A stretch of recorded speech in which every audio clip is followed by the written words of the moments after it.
So I paid $51 for these shoes, and I'm planning on taking them out on a trail today and see how they do first time out, right out of the box. So if you're interested to see how these Keen $51, normally $150 hiking shoes do today, definitely stay tuned. Hey everyone, my name is Laurel and welcome back to my channel, A Lady Loves the Trail. So if you're new here, I'm a midlife lady. I'm 52 years old and I just love being outside in the outdoors and all the stuff that goes along with that.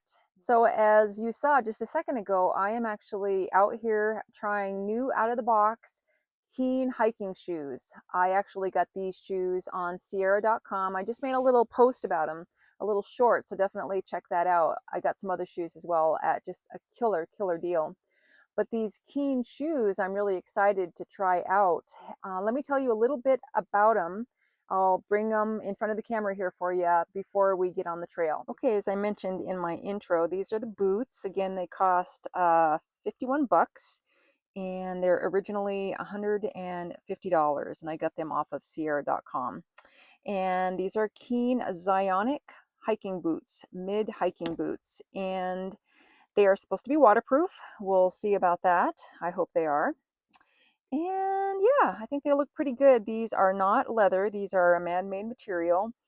And I kinda am liking the tread on these, but I guess we'll see how it does out on the trail and even potentially a little bit of snow and stuff. So I'm just wearing a regular hiking sock. It's not super thick, it's not super thin, just a smart wool regular hiker. Oh, that kind of feels nice. All right, let's get the other one on. Another thing I like about Keens is they have a wider toe box, and while I don't have technically wide width feet, I do have wider feet. So these are nice. These are a size 10.5. I run between a 10 and a 10.5. And yeah, these feel good. I feel like there would be room for some thicker socks in here as well. First impression, just the try on itself, I haven't taken one step in these, is pretty darn good. And I wanted to say this is actually a first impressions. I really can't tell, obviously, how well these are going to wear over time. I will do a part 2 after I get them out on the trail several times and see how the tread wears, see how the uppers wear, and all that good stuff. Also, we are going to be doing about 5 miles on trail today, maybe a little bit more. Let me show you where we're going to be. Okay, we are actually at the Strawberry Lake Trail, not too far from Big Fork, Montana. It's a beautiful day, got a little bit of sunshine. And again, this looks like it's going to be about a 5-mile trail. Here's Strawberry. All right, let's go see how these things do.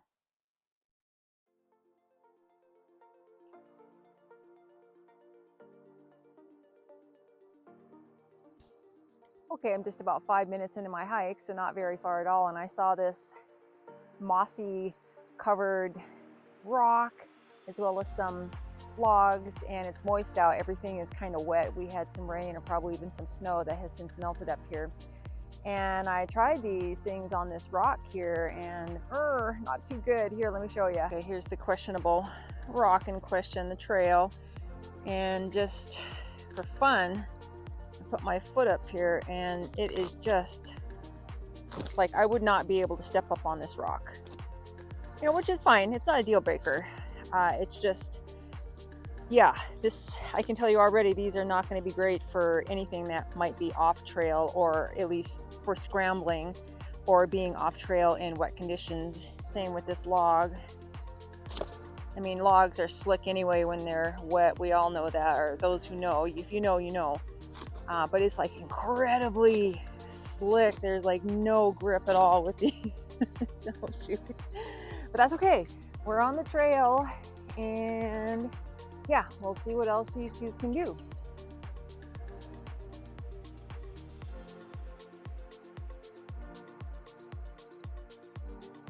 Okay, I've been hiking for about 10 minutes total, and other than the little fail on the wet rock and wet log, so far so good. I will mention that this is a mid, so it comes up on the ankle a little bit, and I'm having just a little bit of a, I don't want to say discomfort, but I can feel the mid on my right ankle, and that's only because I'm mostly recovered from a broken ankle in January of this year, and I had surgery in early February. And I have a plate and 6 screws on one side of my ankle and then a little tab on the other side. So let me bring the camera down and I'll show you what I'm talking about. You can see how the shaft comes up over the ankle, which is great. It's great for ankle support. I mean, I just love boot like this. And but yeah, I'm having a little bit of, again, not pain, I wouldn't even call it discomfort, but right in here on this side where my scar, my incision site is, and where that plate and screws are, I can feel it. So maybe just a little bit of a warning for someone who might have some scarring or some ankle issues. You might feel a little something from that shaft. Okay, I'm about 30 minutes into my hike, but I wanted to mention these boots are very light. I don't remember exactly how heavy they are, but I will put it on the screen somewhere. And also, per the norms, my feet are starting to sweat. It's a nice sunny day, as you can see here, and it's going to be at least in the 50s. Well, it's in the 50s. It's not hotter than the 50s. But my feet are definitely sweating, and that's normal with Gore-Tex. These are not Gore-Tex. These are something called Keen Dry waterproof protection, but it obviously works like Gore-Tex, and darn it, my feet are starting to sweat. So that's something to keep in mind if you're out on maybe a warmer day. Maybe not wear your waterproof Keen hiking boots here. Starting to get pretty. Well, I mean, it's been pretty all along, but we're starting to get some more open views, which is nice. I did not hit nearly as much snow as I thought I would up here, which is strange for mid-November in Montana. But the little bit I have hit, these shoes have performed just fine. The tread, which is fine. Nice job, little shoes. Nice job.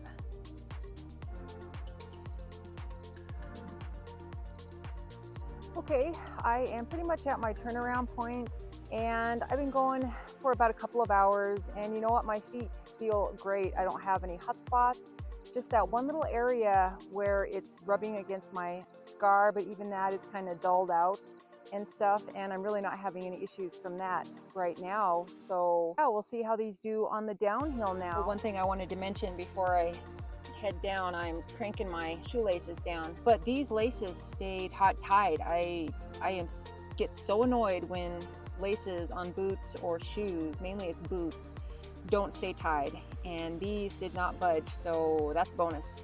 Awesome. I'm almost back to my vehicle, and starting out, I crossed that nice little bridge over there, and I realized, wait, this is a perfect opportunity to see if these shoes are waterproof or not. So let's see here. Feel coolness. I don't know if it's necessarily the water seeping through. I bet not. Okay. Okay, back in the vehicle, but I wanted to let you know I'm gonna let these shoes marinate for my trip home, and then I'll check and see how moist or dry my feet are when I get back to my house in about an hour and a half or so. And then I'll check in tomorrow. It's gonna be kind of late when I get home. I'll check in tomorrow and give you my thoughts, the pros and cons, and what I would give it as far as star rating. How many stars out of 5? So definitely stay tuned for that. Okay, it's been a few days since my Strawberry Lake hike with these Keen Zionic boots, and I actually was able to have an additional hike and bike ride a few days after that. So these have some additional miles on them. So I thought I would do like a pros and cons and then a star rating at the end for these boots. So let's get into that.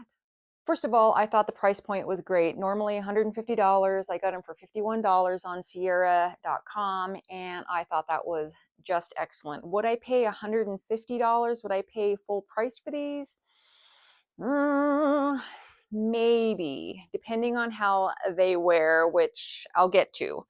Yeah, so that's a maybe. And I mentioned we're doing pros, right? Okay, yeah, pros.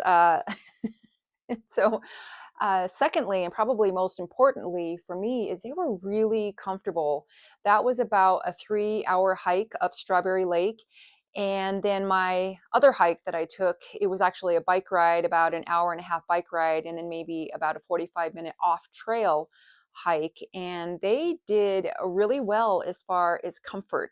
And the tread, you know, the tread was just okay for what I do, I suppose. For the trail that I was on, it was good. Yeah, for the trail, just a regular trail, not too crazy rocky, not too crazy rooty, dry or moist conditions, I would say this tread would be just fine. And it's just a little thing, but the laces stayed tied. And I really appreciated that. I think it's so annoying, as I said earlier, when my boots don't stay tied. And these laces were great. Interestingly, my feet were quite dry when I got home from my hike after Strawberry Lake, and that was after my feet were kind of sweating on the uphill in the sunshine.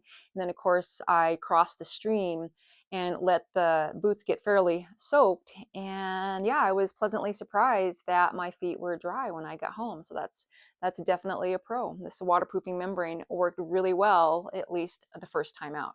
Okay, now let's get into the cons. So I would say these are not going to be for truly cold weather, and they're not advertised as such, but I wouldn't want someone to get something like this or similar to this and go out in winter and expect their feet to stay warm, because they're not going to. And then conversely, if you wear these in weather that's maybe a little warmer, your feet may get hot. Again, mine started sweating on the trail up to Strawberry Lake on a 50 some degree sunny day. So that's another something to be aware of. And as I alluded to earlier, these are not going to be great for very rocky, very rooty trails. I would say just moderate trails, these would be great for, but these I would not trust on really rocky and rooty trails, nor would I trust on off trail where you're going over a lot of downed trees or on a lot of steep, loose rock. And that's about it for the cons. I would say there's a few things that are to be determined, and that, of course, is the wear. How well will these wear? And also, how long will the waterproofing membrane last? I have, in my experience, Gore-Tex does not last very long for me. And because I go off trail and, really put my boots through the ringer. And yeah, the Gore-Tex just doesn't last. I'm hoping that the membrane on these, the Keen Dry Performance membrane, will last. So with those pros and cons in mind, I'm going to give these bad boys 4 out of 5 stars. Okay, and I will check in after maybe 50 or 60 or even 70 miles in these bad boys to see how they wear on the outer materials, on the sole, and how long the waterproofing membrane has lasted.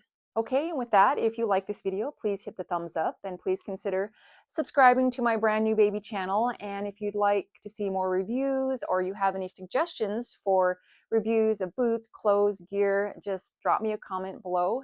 Thanks for watching, and I'll see you in the next one.